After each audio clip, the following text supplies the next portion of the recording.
영의 사람들은 실질적으로 성공이라는 것은 하나님의 천국의 소망을 두고 사는 사람들이 진짜 그거는 우리가 이 세상에서 하나님의 말씀을 받고 천국의 소망을 갖는 것이 진짜 성공이라는 것을 모르고 있는 것이에요.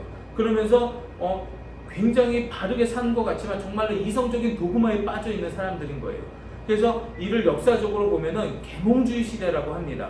그래서 아시다시피 계몽주의 시대는 17세기에서 이제 18세기에 일어났던 유럽의 이제 사주인데 기독교는 미신이라고 얘기를 하고 있어요. 그러면서 어리석은 사람들이 이렇게 얘기했어요. 기독교는 신화적인 종교고 또 굉장히 미신적인 종교라고 주장하는 사람들인 것입니다. 그래서 이 당시의 사람들은 예수 그리스도의 죽으심과 또 어때요? 가장 핵심적인 우리 기독교의 핵심 가치 부활신앙인 거잖아요. 이 부활하심을 절대로 믿지 않고 하나의 신비주의와 미신으로 보게 되고 말 그대로 기독교를 배척했던 것입니다.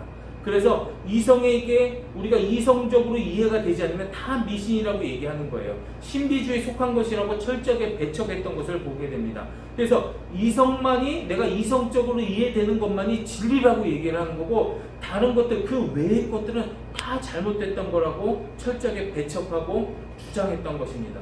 그래서 그러한 사족 가운데 가장 활동하게 동참했던 사람이 바로 찰스 다윈의 진화론입니다. 진화론을 만든, 그렇기 때문에 기독교의 창조론을 거부하고 진화론을 주장한 사람인 거예요. 그래서 이 세상의 생명이 어때요? 참 말도 안 되죠. 어떤 한 아메바가 뭐 세포 분열을 해가지고 결국에는 나중에 인간이 되었다라는 말도 안 되는 진화론을 주장하게 된 거예요. 그러면서 철저하게 과학과 이성을 주장하고 또 기독교의 신비와 동정녀의 탄생을 미신이라고 그냥 일축하고 말았던 것을 알게 됩니다. 그래서 그 당시 유럽에서는요, 이 찰스 다윈을 굉장히 위대한 영웅으로 칭송했던 사람이에요. 그런데 아주 중요한 사실이 있습니다. 찰스 다윈이 죽음을 눈앞에 두고 이런 말을 했습니다. 한번 제가 읽어드리겠습니다. 나는 신의 저주, 하나님의 저주를 받아서 지옥으로 떨어지는구나. 죽음 이후의 세계를 알지 못하는 것이 바로 나의 이성의 한계구나. 아, 두렵다. 죽음의 이유가 두렵다. 바로 죽기 직전에 이렇게 고백을 했던 것이 바로 찰스 다윈인 것입니다. 이성이 진리가 아니라는 것을 찰스 다윈이 죽음을 앞두고 스스로 인정을 했던 것인 것입니다. 그래서 우리 기독교인들 중에도 마찬가지예요. 우리는 항상 영으로 사는, 하나님의 말씀으로 사는 것을 우리는 늘 주님 앞에 기도해야 됩니다. 그래서 우리 기독교인들 중에서도 참 부끄럽지만 혼적으로 사는 사람들이 꽤 많이 있습니다. 이들은 인간의 이성과 지혜로 성경을 이해하고 판단을 하려고 하는 거예요. 성령님의 역사를 부인하는 거예요. 자신의 주관대로 신앙생활을 하고 있는 것입니다. 그래서 이들은 주의를 자기 맘대로 생각하며 마치 내가 그냥 드리고 싶을 때만 예배를 드리고 또 이들은 보편적으로 해당되는 얘기를 잠시 나누면서 이렇게 보편적으로 얘기합니다. 주님이 십자가를 지시라고 하면 그 대신 짐꾼을 사서 짐을 지겠습니다. 이렇게 한심한 얘기를 하고 있어요. 그리고 장사를 할 때는 거짓말을 하겠습니다. 주님 정직하게 살라고 했지만은 대신에 장사할 때만은 예외로 해주세요.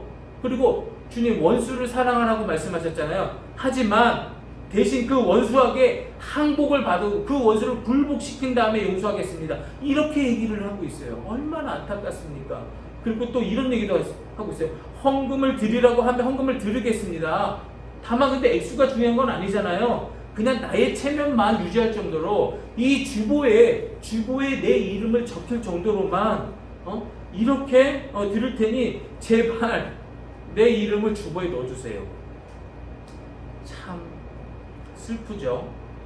이들은 하나님의 말씀에 절대로 순종하지 않고 자기의 주관대로 신앙생활을 하는 자들입니다.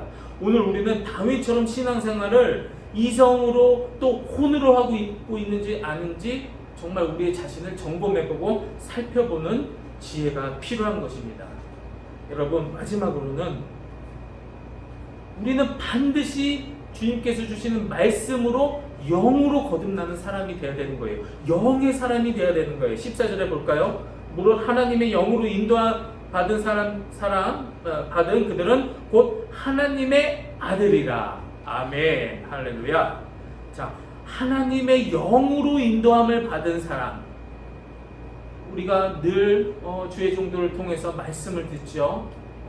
하나님의 말씀을 우리는 들으면서 믿음으로 생기고, 또 그 믿음이 또 우리가 영적인 삶을 살 수 있도록 주님께서 인도하시는 길인 것입니다. 그래서 곧 하나님의 아들이라는 말씀이 나오는 것처럼 영으로 사는 사람들은 예수님의 변화된 삶으로 한 4가지 정도의 특색을 보여주고 있어요. 그래서 먼저는 첫째, 말씀대로 순종이 제사보다 낫죠. 그래서 말씀대로 순종하는 사람들인 것입니다. 그래서 말씀에 순종한다는 것은 하나님께서 주신 성경의 말씀을 잘 묵상하고 또 성령님께서 주시는 세밀한 음성을 듣는다는 것입니다. 그래서 인생을 살아가는데 내 멋대로 살아가는 것이 아니라 하나님의 말씀, 즉 성경을 묵상함으로써 하나님의 뜻이 어디 있으신지, 내 뜻이 아니라 아버지 하나님의 뜻을 나에게 알려주시길 원합니다. 이렇게 기도하시는 저와 여러분이 되시기를 주님의 이름으로 축원합니다. 그래서 하나님의 뜻을 묻고 그 뜻대로 신앙의 삶을 사는 우리가 되길 바랍니다.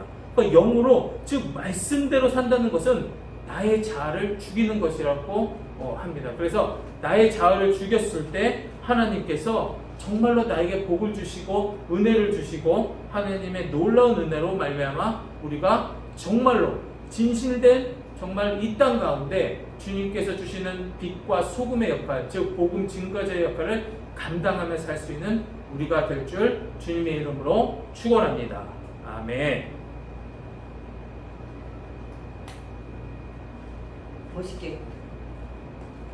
멋있게 마무리를.